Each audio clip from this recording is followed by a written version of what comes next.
Hi everyone. Today I'd like to continue on with my discussions of recent Blu-ray releases here in 2023. So today I want to talk about Secret Defense. And this is a 1997 film directed by Jacques Rivette, starring Sandrine Bonnaire, Jersey Reds Wolowitz, and in a small role, Francois Fabian. And as I'm discussing in front of my huge picture window here, overlooking a park, the bird song, the bird chirping is very loud, so hopefully it won't drown me out. Now Rivette is, this is the third of four films that Cohen Media has released so far this year. In January, we got The Gang of Four. In February, they released Love on the Ground. And so Secret Defense is March, and just a couple days ago in April 2023, Up, Down, Fragile, I think it was called, was released. That'll be getting soon. But back to Secret Defense, this Rivette is very difficult to talk about because he's so unique, and he's difficult to sell to other people for sure. Most of these later films never got any kind of release in the U.S. at least, but this is really one of his most straightforward films, and it involves a murder. Well, it was originally considered an accident. 5 years later, new evidence has come. Now, perhaps this accident from 5 years ago could be considered a murder. And it involves a scientist played by Sandrine Bonnaire, who has a very well-ordered life. We watch her at her work. She's rather buttoned up. She seems to be haunted by past events, and because this murder from 5 years ago, or this accidental death, as the law judged it as an accident. That was her father, and her father was a very rich person who owned a defense plant making what they term guided missiles, and he's been and not only does she suffer from the aftermath of what happened to her father, but also before that, what happened to her when Sandrine Bonnaire was a teenager, what has happened to her older sister at the time, who committed suicide, and why she would ever do it. So there's mystery involved here, possible murder. Genre is always either at or near the center of Jacques Rivette's movies. And so 5 years after the father's death, Sandrine Bonnaire's brother comes with what he sees as new evidence that would show that the father's death might not have been an accident, and might have been murder. So it's mostly in the form of a photograph. So we spend a lot of time analyzing this photograph. What could it possibly mean? What information is it giving us, and can we trust that image that we see, this visual image? But certainly this plot now, perhaps a murder, it involves revenge. The narrative thrust is, should we seek revenge for what has happened to the father? And with Rivette's films, we often get a theatrical performance. There is no theatrical performance in this film, but we do get references, very specific references to theatrical history. So in this revenge plot, whereas the man who may have been the murderer might have been involved with their mother in this possible murder. So we're definitely given intimations of the Greek drama Electra, the Greek myth of Electra, whose stepfather has killed their father, her father, and her brothers. There's a brother involved in that myth as well. Now, Electra is sure about what has happened. Sandrine Bonnaire's character is not sure. She has doubts. So she's more like Hamlet, when Hamlet is contemplating his revenge. Is it really true? she has to find more information, especially the intimation that the mother might have been involved.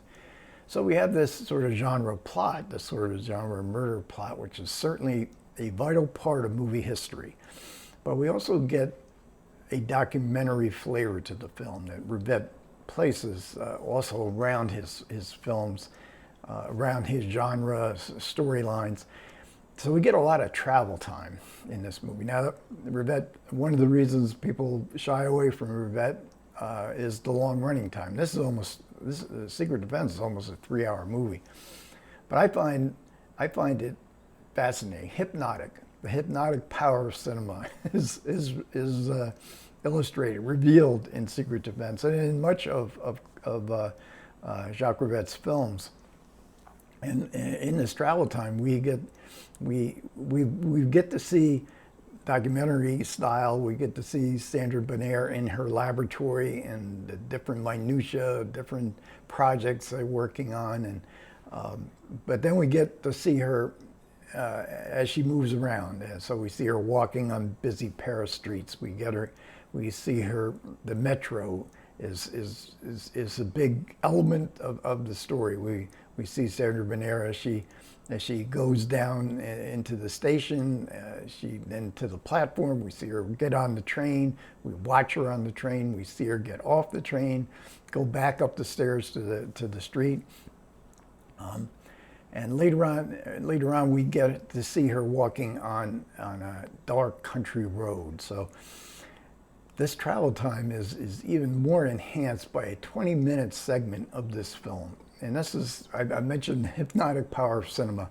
This is watching Sandrine Bonnaire as she travels from Paris to her ancestral, this big, magnificent mansion where she had grown up and where her sister had died and is now being occupied by her father's successor as the head of this defense company.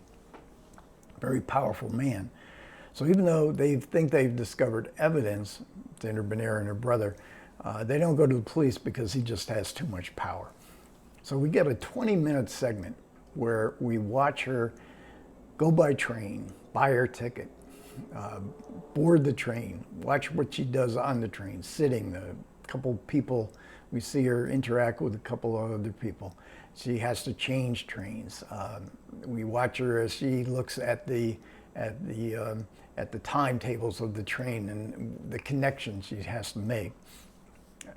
And it sounds boring, but the thing of it is, Sandrine Bonnaire is now in she's in some crisis. She's trying to figure things out, and the actress is so good here. Because she's so interesting. She, in the first 2/3 of the film, it's everything in the movie is seen through her point of view, and so we wonder what is she thinking? By her facial expressions, her body language, and this documentary flavor really plays well with the genre flavor of it. There is suspense. What is she going to do? It may not be typical thriller suspense. And this whole journey takes her down the Jacques Rivette rabbit hole, which generally involves a big mansion, an exploration of this big mansion, a haunted house, in which horrible things have happened in the past, horrible things might happen in the future. And here once we get here in this haunted house, we get a whole lot of Alfred Hitchcock. And Rivette was a great admirer of Hitchcock, as all the French New Wave directors, and Jacques Rivette is a New Wave director. So we get Psycho, we get the reappearance of somebody who has disappeared and has come back in as another character. We get Vertigo. We get a very momentous moment in the film that is then repeated again at the end. Vertigo being a film that that has haunted the French New Wave directors and many directors all around the world. And here again, the theatrical nature of Rivette's cinema is revealed in some very, one might say, artificial theatrical set pieces that I found very moving, and especially the final one. So we're seeing Rivette play around with narrative form, and you could say playing around that he's experimental in his approach to narrative. But there is no flourishes. There's no visual flourishes. This Rivette, like Jacques, like Claude Chabrol, also influenced by Hitchcock, but also by Fritz Lang. So everything is there. It's for us to pick out what's actually going on. We are active participants in the movie. We are there with Sandrine Bonnaire in this mansion that also has, in its exploration, also has a documentary flavor to it. So this I don't think this is the place to start off with Rivette. I'm tempted, because I've liked these three movies so much. Rivette is a real discovery for me, and I'm thinking of going back and just starting over with Rivette from the very beginning. As I said, I've seen Paris Belongs to Us and Nun, Anna Karenina, and Celine and Julie Go Boating.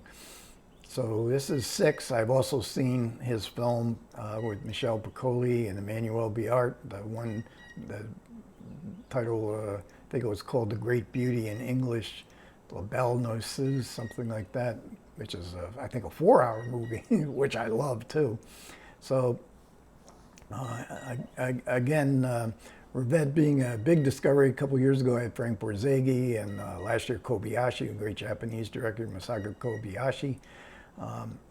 And I'm really looking forward to seeing the 4th of these Cohen Media releases. They have all 4 of these films have commentary by Richard Pena, who was the head of the New York Film Festival, main curator, a professor at Columbia University. Some of the most disappointing, considering how rich these films are, very disappointing commentaries. With this one, I would assume maybe the first 30, 45 minutes, there's a lot of information. After that, Pena goes back into what he did on the previous 2 releases. He just describes the action as we're watching it. But nevertheless, despite that, these are movies that are making a terrific impact on me. Okay, thanks a lot for everybody who managed to listen. I do appreciate it. Comments are welcome. Take care.